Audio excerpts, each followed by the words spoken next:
Après la folle année de 2022 qui a vu les équipes nationales sénégalaises remporter tout sur leur passage, 2024 débute mal. D'abord pour l'équipe de foot, éliminée en huitième de finale de la CAN. Quand je prends le football, je crois que, à mon avis, l'entraîneur a atteint ses limites.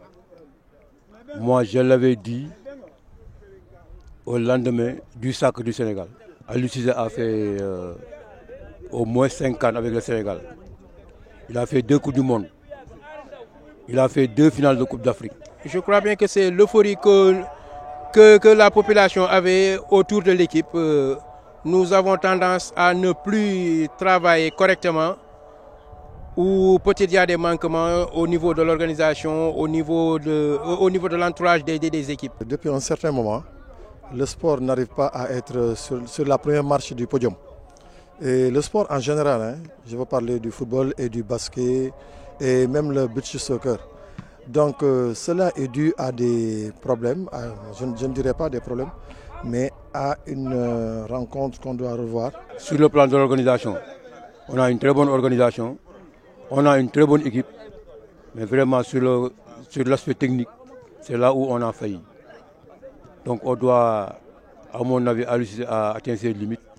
Il doit partir. Pour le basket également, rien ne va pour le Sénégal depuis le début de l'année. Après avoir été en finale de l'Afro-Basket, l'équipe féminine de basketball du Sénégal a frôlé l'humiliation au tournoi de qualification pour les Jeux Olympiques Paris 2024 avec 3 défaites en autant de sorties. Quand je prends le basket aussi, c'est la même chose.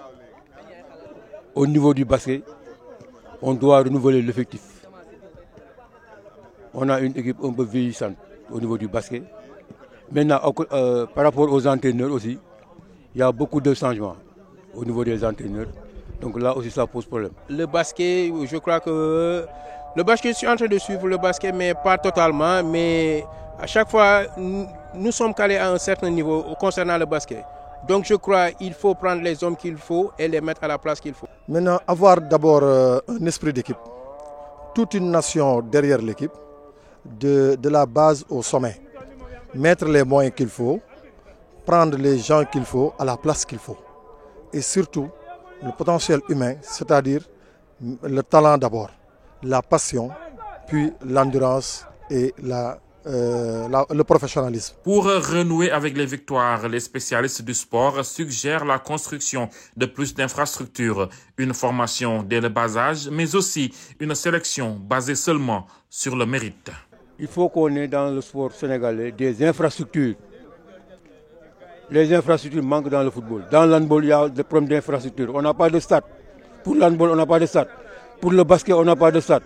Pour le football, les gens commencent à construire des stades. Mais on doit s'accentuer sur le travail au niveau de la base. Renouer avec les victoires, mettre beaucoup plus de moyens et avoir beaucoup plus de sérieux dans le travail que nous faisons quotidiennement. De continuer le travail pour pouvoir avoir beaucoup plus de victoires et de réussites.